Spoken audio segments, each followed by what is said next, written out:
First off, let me start by saying I'm not a doctor. I don't claim to be. So anything you see on here, you take it with a grain of salt. These are my experiences. What works for me may not work for you. And what works for you may not work for me. So make sure you consult your doctor before doing any of this stuff. And also, I will be posting pictures on the video, and I will also be posting measurements and weights in the comments below. Alright, first and foremost, my name is Brad, and let me start off by saying I'm not a doctor. I don't claim to be, so take everything I say with a grain of salt. These are my experiences and my experiences alone. So what works for me may not work for you. What works for you may not work for me. That's alright. So, to give you a brief little history, I started out at 265 pounds, and I was 247 this morning. I was 245 yesterday morning, but I decided I was going to eat a really big dinner since I was going to be fasting. So 247 this morning. My body fat percentage was 42.3%. My BMI was 32.3. My waist measurements were 42.5. My chest was 46. Arms 14.5. Neck 16.5. Forearm 12. Calf 16.5. And thighs were 23.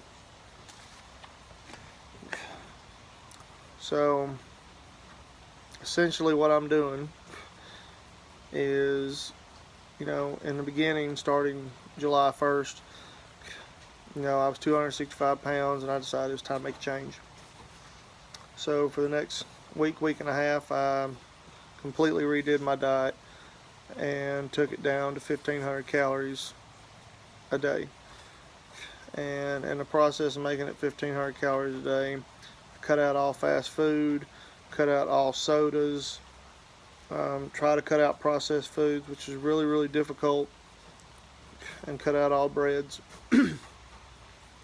So in doing that, I lost 10 pounds in the first week and a half right off the rip, which, getting rid of all that stuff is not that difficult.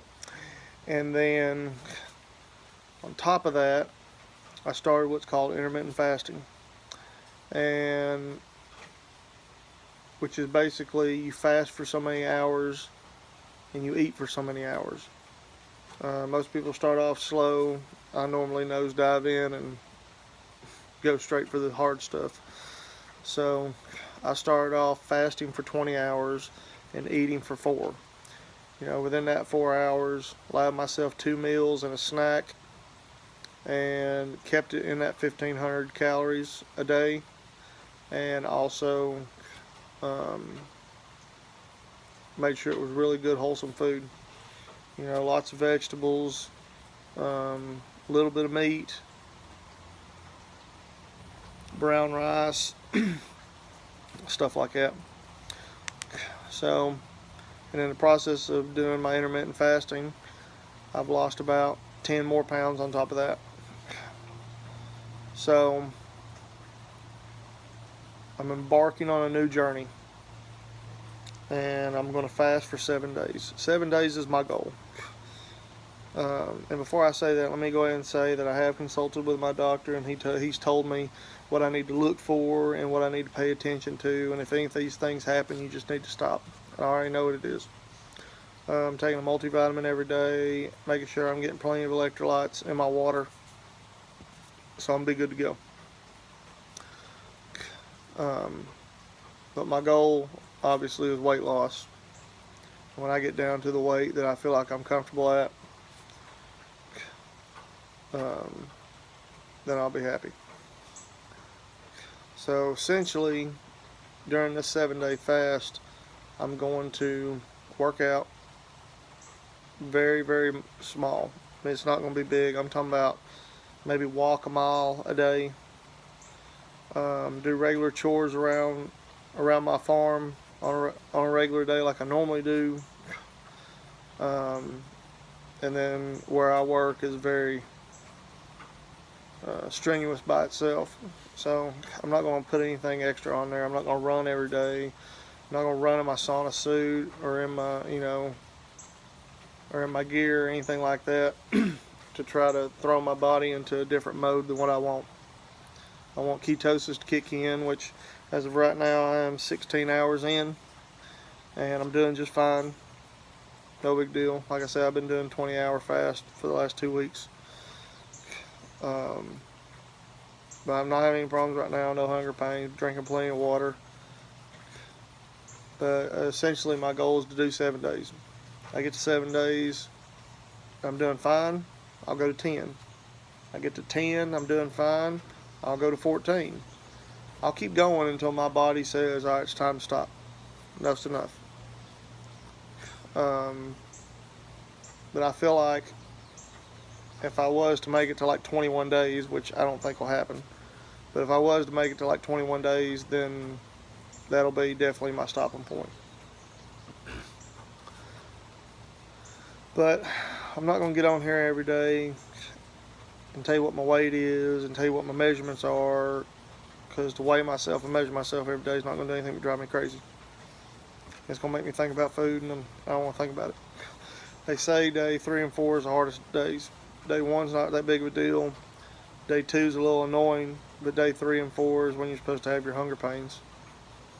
They say the morning of day 4 or the morning of day 5, you wake up and you have no hunger pains. You have all this energy, you're focused, it's just, your body's in a completely different state. It's hard to explain.